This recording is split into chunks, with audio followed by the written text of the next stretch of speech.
आइए भक्तों, आज सुनते हैं द्वादशी व्रत की कथा एवं कहानी।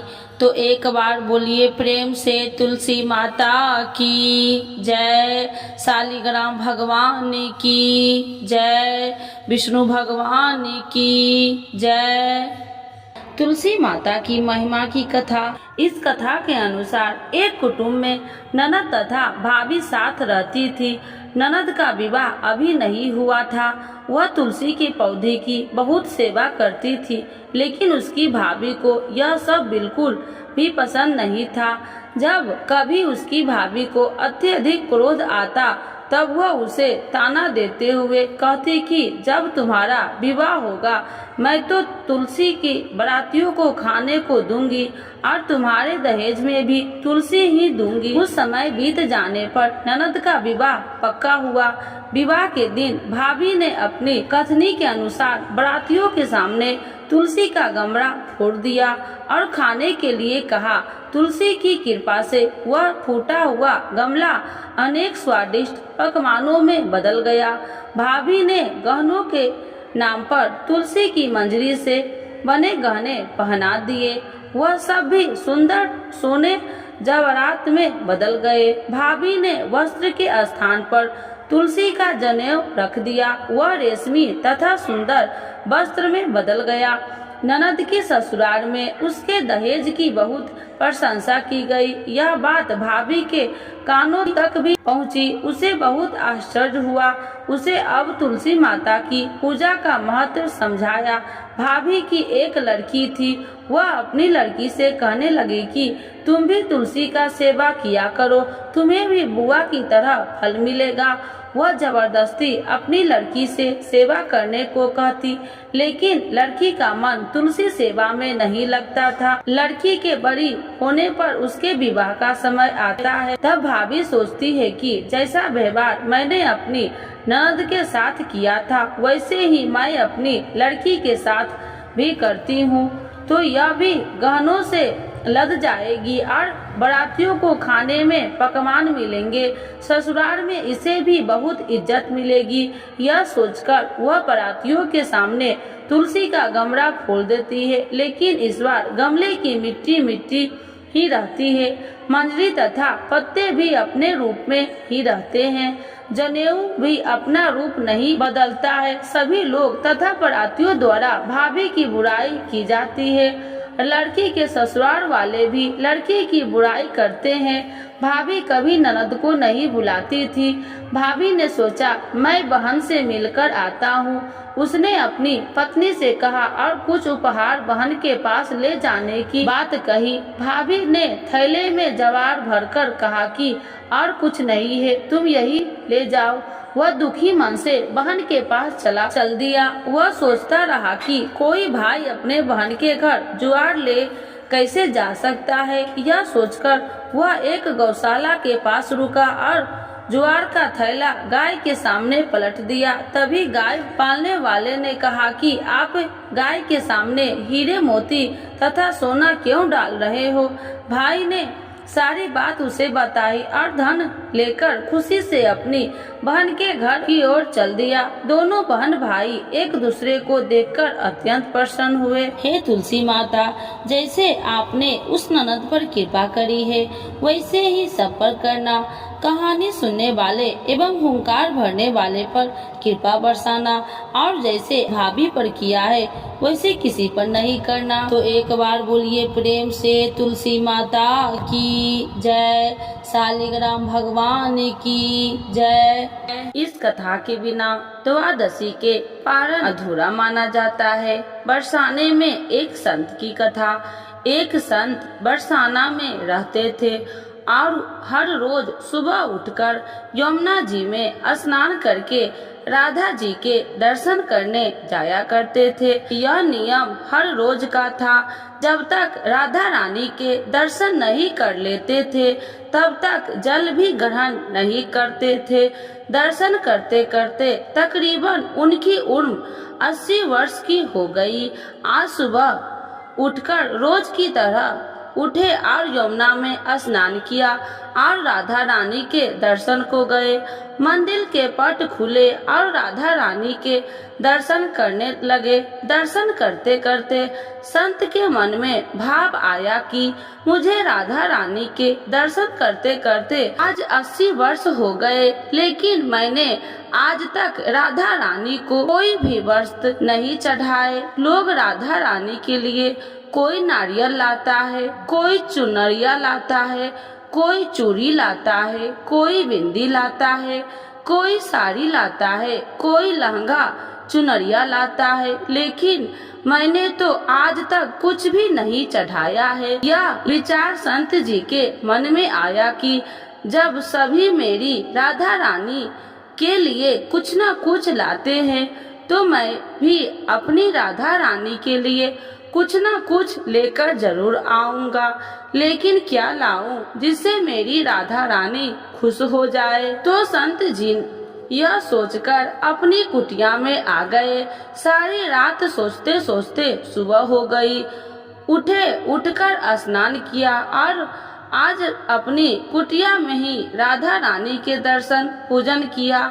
दर्शन के बाद मार्केट में जाकर सबसे सुंदर वाला लहंगा चुनरिया का कपड़ा लाए और अपनी कुटिया में आकर अपने ही हाथों से लहंगा चुनरिया को सिला और सुंदर से सुंदर उस लहंगा चुनरिया में गोटा लगाए। जब पूरी तरह से लहंगा चुनरिया को तैयार कर लिया तो मन में सोचा कि इस लहंगा चुनरिया को अपनी राधा रानी को पहनाऊं तो बहुत ही सुंदर मेरी राधा रानी लगेगी।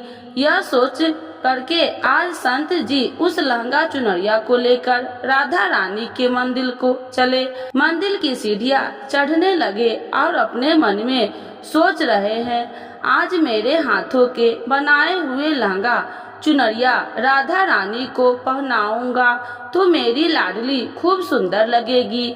यह सोचकर जा रहे थे, इतने में एक बरसाना की लड़की लाली आई और बाबा से कहती है, बाबा आज बहुत ही खुश हो, क्या बात है बाबा बताओ ना। तो बाबा ने कहा कि लाली आज मैं बहुत खुश हूँ, आज मैं अपने हाथों से राधा रानी के लिए लहंगा चुनरिया बनाया है। इस लहंगा चुनरिया को राधा रानी जी को पहनाऊंगा और मेरी राधा रानी बहुत सुंदर दिखेगी। उस लाली ने कहा, बाबा मुझे भी दिखाओ ना अपने लहंगा चुनरिया कैसी बनाई है। लहंगा चुनरिया को देखकर वो लड़की बोली, अरे बाबा राधा रानी के पास तो बहुत सारी पोशाक है, तो ये मुझे दे दो ना। तो महात्मा बोले कि बेटी तुमको मैं दूसरी बाजार से दिलवा दूंगा, ये तो मैं अपने हाथ से बनाकर राधा रानी के लिए लेकर जा रहा हूँ, तुमको और कोई दूसरा दिलवा दूंगा। लेकिन उस छोटी सी बालिका ने उस महात्मा का दुपट्टा पकड़ लिया, ये मुझे दे दो। पर संत भी जिद करने लगे कि दूसरी दिलवाऊंगा, ये दूंगा। लेकिन वो बच्ची भी इतनी तेज थी कि संत के हाथ से छुरा चुनरिया को छीनकर भाग गई। अब तो बाबा को बहुत ही दुख लगा कि मैंने आज तक राधा रानी को कुछ नहीं चढ़ाया, लेकिन जब लेकर आया तो लाली लेकर भाग गई। मेरा तो जीवन ही खराब है, अब क्या करूँगा। यह सोचकर संत उसी सीढ़िया पर बैठ के रोने लगा। इतने में कुछ संत वहां आए और पूछा, क्या बात है बाबा, आप क्यों रो रहे हैं। तो बाबा ने उन संतों की पूरी बात बताया। संतों ने बाबा को समझाया और कहा कि आप दुखी मत हो, कल दूसरी लहंगा चुनरिया बना कर राधा रानी को पहना देना, चलो राधा रानी के दर्शन कर लेते हैं। इस प्रकार संत ने बाबा को समझाया और राधा रानी के दर्शन को लेकर चले गए। रोना तो बंद हुआ, लेकिन मन खराब था, क्योंकि कामना पूरी नहीं हुई। न तो अनमने मन से राधा रानी का दर्शन करने संत जा रहे थे और मन में ये ही सोच रहे हैं कि मुझे लगता है कि किशोरी जी की इच्छा नहीं है। शायद राधा रानी मेरे हाथों से बनी पोशाक पहनना ही नहीं चाहती थी। ऐसा सोचकर बड़े दुखी होकर जा रहे थे।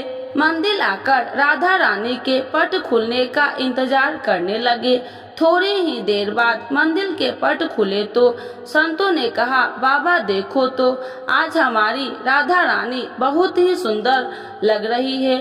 संतों की बात सुनकर के जैसे ही बाबा ने अपना सिर उठाकर देखा तो जो लहंगा चुनरिया बाबा ने अपने हाथों से बनाकर लाए थे वही आज राधा रानी ने पहना था। बाबा बहुत ही खुश हो गए और राधा रानी से कहा, हे राधा रानी, आपको इतना भी सब्र नहीं रहा, आप मेरे हाथों से मंदिर की सीढ़ियां से ही लेकर भाग गई, ऐसा क्यों? सर्वेश्वरी श्री राधा रानी ने कहा कि बाबा, आपके भाव को देखकर मुझसे रहा नहीं गया और ये केवल पोशाक नहीं है, इसमें आपका प्रेम है, तो मैं खुद ही आकर के आपसे लहंगा चुनरिया छीनकर भाग गई थी। इतना सुनकर के बाबा भाव विभोर हो गए और बाबा ने उसी समय किशोरी जी का धन्यवाद किया।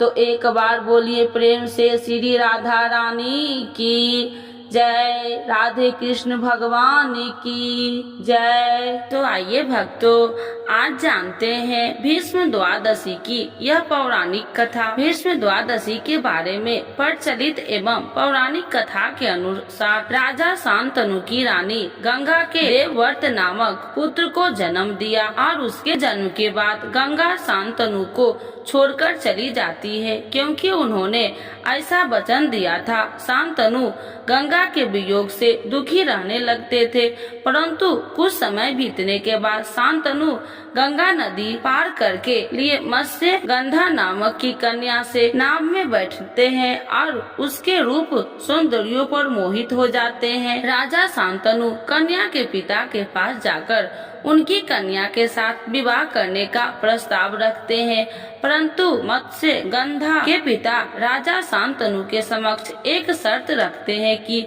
उनकी पुत्री को होने वाली संतान को हस्तिनापुर राज्य की उत्तराधिकारी बनेगी, तभी यह विवाह हो सकता है। यही मत्स्य गंधा आगे चलकर सत्यवती नाम से प्रसिद्ध हुई। राजा शांतनु का यह शर्त मानने से इनकार करते हैं, लेकिन वे चिंतित रहने लगते हैं। देवव्रत को जब पिता का चिंता का कारण मालूम पड़ता है तो वह अपने पिता के समक्ष आजीवन विवाहित रहने का संकल्प लेते हैं। पुत्र की इस प्रतिज्ञा को सुनकर राजा शांतनु उन्हें इच्छा मृत्यु का वरदान देते हैं। इस प्रतिज्ञा के कारण देवव्रत भीष्म पितामह के नाम से प्रसिद्ध हुए। जब महाभारत का युद्ध होता है तो भीष्म पितामह कौरवों की तरफ से युद्ध लड़ रहे होते हैं और भीष्म पितामह के युद्ध कौशल से कौरव जीतने लगते हैं। जब भगवान श्री कृष्ण एक चाल चलते हैं और सिंखरी को युद्ध में उनके समक्ष खड़ा कर देते हैं। अपनी प्रतिज्ञा अनुसार सिंखरी पर शस्त्र न उठाने के कारण भीष्म युद्ध क्षेत्र में अपने शस्त्र त्याग देते हैं, जिसने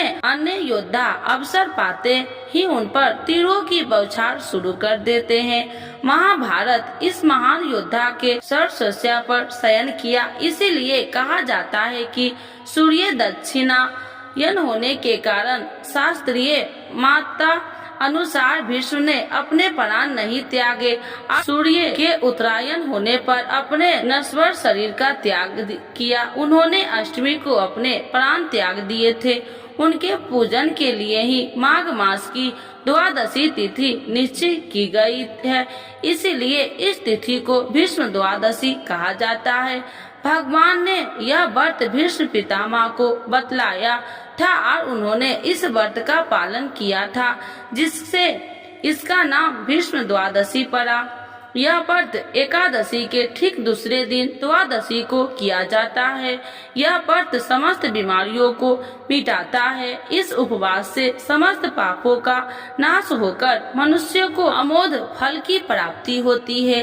तो एक बार बोलिए प्रेम से विष्णु भगवान की जय।